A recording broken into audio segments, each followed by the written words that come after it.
Bienvenue sur cette chaîne et toujours heureuse de vous retrouver. J'espère que vous allez bien. En tout cas, quant à moi, je vais super bien.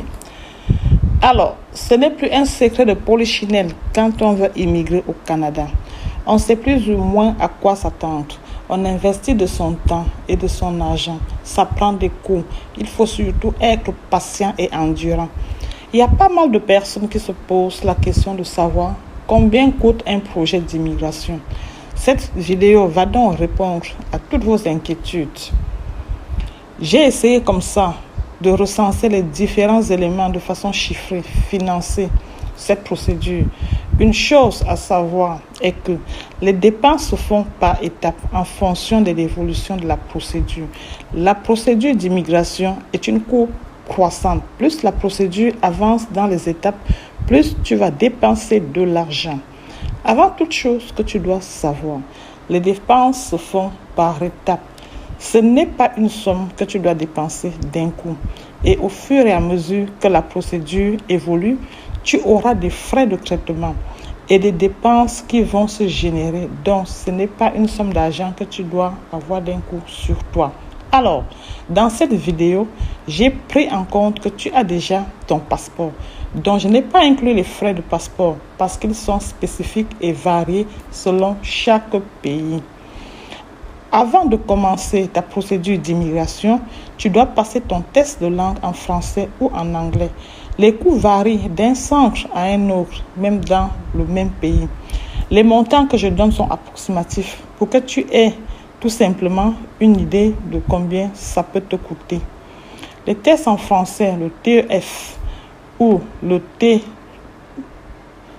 TCF coûtent 175 $ canadiens. Le test en anglais, le IELTS, coûte 250 $. Tu peux soit faire l'un ou l'autre, mais il est mieux de faire les deux tests selon vos capacités en langue car ça te permet de collecter le maximum de points. Ce sont les deux éléments qu'il faut avoir pour créer ton profil, c'est-à-dire pour créer ton compte Arima. Tu auras donc besoin de renseigner les résultats des tests de langue. Une fois que tu auras créé ton compte Arima, tu vas soumettre ta déclaration d'intérêt si jamais tu as la chance et le privilège d'être sélectionné dans le bassin de candidats. Le Québec va te demander alors d'entamer une procédure, te demande le certificat de sélection du Québec qui s'appelle le CSQ. C'est une procédure qui est propre à la province du Québec. Et pour ton CSQ, tu vas débourser une somme de 812 $ par personne. Et si tu fais la procédure avec ton épouse, ça va te coûter 174 $. 174 $ pour chaque enfant supplémentaire à charge. Ainsi, c'est la première étape de la procédure. Tu as fait le test de langue, tu as fait ton CSQ, ton dossier sera alors transféré au fédéral. La province va faire la sélection et soumettre le dossier au fédéral. C'est le fédéral qui va décider si tu viendras au Canada ou pas. Tu vas faire une demande de résidence permanente qui se fait au fédéral. C'est une deuxième étape. C'est rendu à cette étape que tu vas passer les examens médicaux. On va vérifier ton casier judiciaire ou ton certificat de police et bien sûr ton état de santé. C'est la somme de tout ça qui va déterminer ta venue au Canada ou pas. Pour le dossier de ta résidence permanente, tu vas débourser une somme de 1040 $. Cette somme est répartie en deux, à savoir les frais de traitement de dossier qui s'élèvent à 550 $ canadiens et 490 $ canadiens sont les droits relatifs aux droits de résidence permanente. Tu peux dans un premier temps payer juste les frais de traitement du dossier et plus tard les droits de résidence permanente. Cependant, il est préférable de payer les 1040 $ une fois afin de ne pas retarder ta procédure.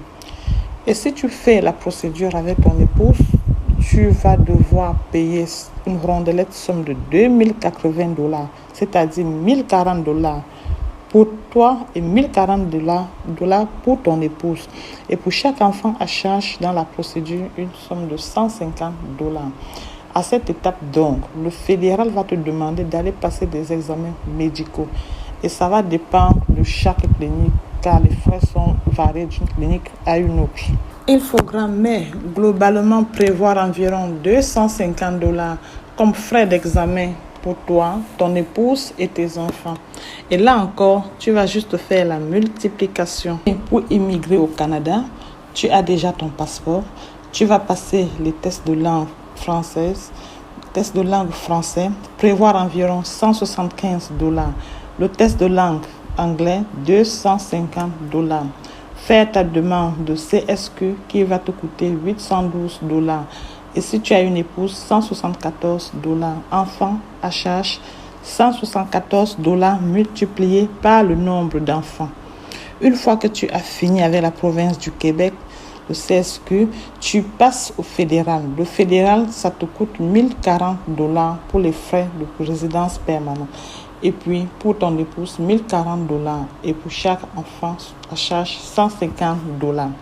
Les frais de biométrie, c'est une somme d'argent que tu dois disposer sur toi lors de ton voyage sur le Canada. Cette somme s'élève à $85 par personne. Et si c'est la famille, le package s'élève à $170. Ce sont des frais que tu pourras approximativement dépenser pour ta procédure d'immigration de bout en bout jusqu'à la fin.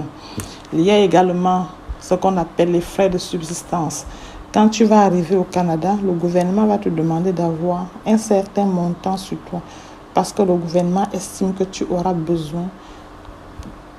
des besoins primaires comme te nourrir, te vêtir, te loger, te déplacer et même te soigner. Tu vas donc signer une fiche qui va rassurer le gouvernement de ton engagement sur les frais dont tu disposeras afin de prendre en charge ta famille ou seul les 3 premiers mois, le temps de chercher un travail. C'est pourquoi il est difficile comme ça de dire avec certitude quel est le coût chiffré pour immigrer au Canada. Il y a plusieurs paramètres qui rentrent en compte. Si tu es seul ou en famille. C'est la fin de cette vidéo. Si vous avez aimé, n'oubliez pas de liker en appuyant sur le pouce bleu, de vous abonner en cliquant sur la cloche de notification. Merci de nous avoir écoutés.